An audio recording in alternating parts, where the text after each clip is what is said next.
One of the biggest economic events in this country, really a seismic event since World War II, was something that most Americans barely noticed when it happened: China's admission into the World Trade Organization. That was the moment when China fully emerged onto the global stage as an economic power. It only happened because America allowed it to happen.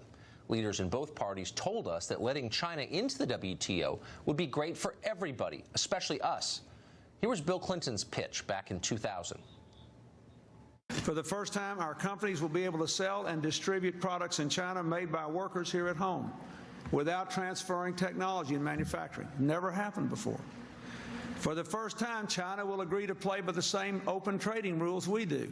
Never happened before. Meanwhile, we'll get two tough new safeguards against surges of imports which would threaten to throw a lot of Americans out of work in a short time under unfair trade practices. George W. Bush became president the following year, but the policy remained the same. China was allowed into the WTO. 4 years later, President Bush declared that deal a major success. Quote, "China's membership in the World Trade Organization has been a good thing for America." But has it been a good thing for America, or did our leaders lie to us? Consider these numbers. In 2001, our annual trade deficit with China was $83 billion.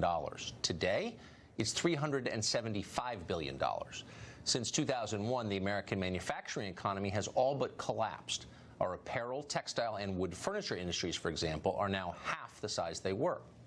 A 2017 study from the Economic Policy Institute found that America's trade deficit with China cost us about 3.4 million jobs between 2001 and 2015. Over the same period, this country lost 60,000 factories. Wages in markets that are competing directly with China are lower by more than $200 per adult per year. When it joined the WTO, China was supposed to follow international fair play rules. That was mostly the point of it. But they don't, and they never have. China relentlessly steals American intellectual property. The annual cost to us, hundreds of billions of dollars per year. China restricts the export of natural resources like bauxite, magnesium, silicon carbide, even though such restrictions violate the rules of the WTO. Foreign companies operating in China see their technology stolen. Often they are forced to partner with local partners who add no value. This is effectively a shadow tariff on their companies. China's biggest cheat, though, is on currency.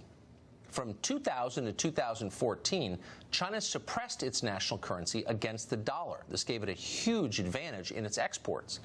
That definitely violated WTO rules, but the U.S. never took serious action to stop the Chinese government from doing this, even as thousands and then millions of factory jobs across the United States were annihilated as a result. The people who got us into this deal are still around, and they're doing great. They're prosperous. Bill and Hillary Clinton, the Bushes, members of Congress, business leaders, they're in fine shape. They're not worried about their jobs. Their incomes are higher than they've ever been. The center of the country, though, if you've driven through recently, you know, has been hollowed out.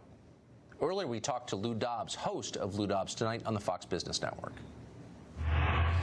Lou, thanks for joining us tonight. Great to be with you.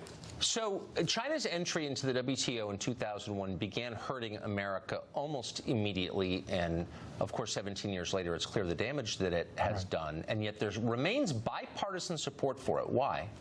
Because both parties are supported by the same groups, Wall Street, the Business Roundtable, the Chamber of Commerce, and the Koch brothers, driving U.S. multinational interest throughout.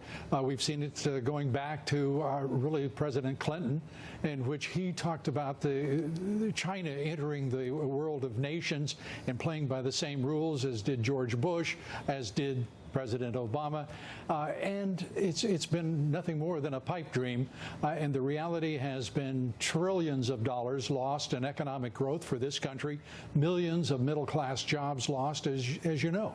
So what does that mean? If you see China cheating under the terms of its membership, and you decide to do nothing about it, Have you convinced yourself you're somehow helping America by allowing China to cheat?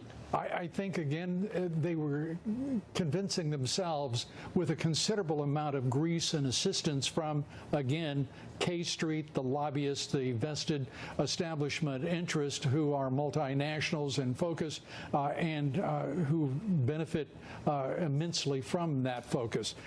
So the reality becomes that this is all about who has bought whom. And both parties have been owned by the establishment for all this time. What happens with President Trump?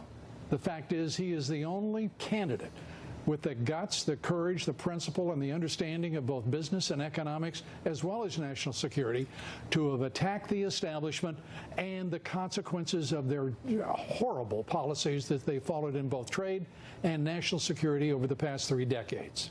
So the bipartisan response to Trump's mentioning how we're getting hurt by China by these trade agreements was to say, even among liberals, you can't tamper with the precepts of free trade. You're going to start a trade war. Free trade works. People who never supported free trade before suddenly were out there carrying the banner for free trade. What did you make of that as a longtime conservative?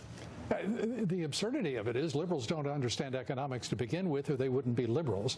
Secondly, the idea that this president is trying to reverse the consequences of all of those misbegotten concepts, values, and ideas over the course of 3 decades, he is really the only one who's had the guts to stand up over the course of those 3 decades. Imagine this, Tucker, and say, we're not going to take it anymore. We're going to focus on the middle class. We're going to focus on traditional American values and assert U.S. leadership once again, at least over the free world, if not our own future. And this president is going a long ways toward asserting that control over our future. He's the only one talking about the future. So really quick, and I don't want to oversimplify, but even as the middle class has withered and died, no longer the majority in this country, the top echelons have gotten richer than any group has ever been in human history. Do you think that phenomenon is tied directly to China trade? I think that it is certainly implicated. We've lost millions of jobs. The estimates range anywhere from 3 to 4 million jobs to outsourcing alone. Then you have those jobs ripped out of this economy because of labor arbitrage, that is, cheaper labor producing goods in China are going to have a competitive advantage over U.S. middle-class wages and workers. And the result is onerous. It's why we've seen our middle class shrink rather than prosper. Right. Meanwhile, the finance economy has bloomed, of course. Lou Dobbs, thank you. That was a great description of a sad phenomenon. I appreciate it. Great to be with you, Tucker. Thank you. Thank you.